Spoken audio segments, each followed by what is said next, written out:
Brought you by UTL solar 78,000కు subsidy పొందండి. సబ్సిడీతో UTL on grid solar system ను ఇన్స్టాల్ చేసుకోండి. మన్మోహన్ సింగ్ భౌతిక కాయానికి నివాళులర్పించారు చంద్రబాబు. దేశం గొప్ప ఆర్థికవేత్తను కోల్పోయిందని ఆయన అన్నారు. బెళగావి నుంచి ఢిల్లీ చేరుకున్న రేవంత్ రెడ్డి మన్మోహన్ కి నివాళులర్పించారు. కుటుంబాన్ని పరామర్శించారు. ఎన్నికల హామీలను చంద్రబాబు గాలికి వదిలేశారని వైసీపీ నేతలు అన్నారు. 15,800 కోట్ల భారాన్ని ప్రజలపై వేశారని విమర్శించారు. పెంచిన విద్యుత్ ఛార్జీలు తగ్గించే వరకు ప్రభుత్వాన్ని ప్రశ్నిస్తూనే ఉంటామన్నారు. విద్యుత్ ఛార్జీల పెంపునకు కారణమైన జగన్ ముందు వైసీపీ శ్రేణులు ధర్నా చేయాలన్నారు మంత్రి Nimmala.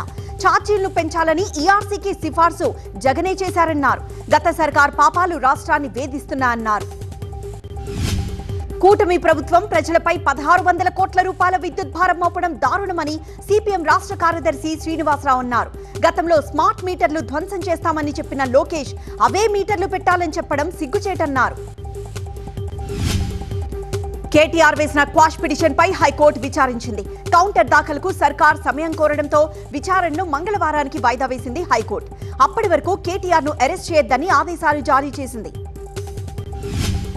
Allu Arjun regular bail petition పై నాంపల్లి కోర్టులో విచారణ జరిగింది. కౌంటర్ దాఖలు చేసేందుకు సమయం కోరారు పబ్లిక్ ప్రాసిక్యూటర్. దీంతో తదుపరి విచారణ వచ్చే నెల 10వ తేదీకి వాయిదా వేసింది కోర్టు. భూ సమస్యల పరిష్కారం తన వల్ల కాదంటూ ప్రకాశం జిల్లా తర్లపాడు తహసీల్దార్ విజయ్ భాస్కర్ రెవెన్యూ సదస్సు నుంచి అర్ధాంతరంగా వెళ్లిపోయారు. కారుమానుపల్లి మహిళ ఒకరు నిరసనకు దిగడంతో సదస్సు నుంచి జారుకున్నారు. అమలాపురం మున్సిపల్ సమావేశం గందరగోళంగా మారింది.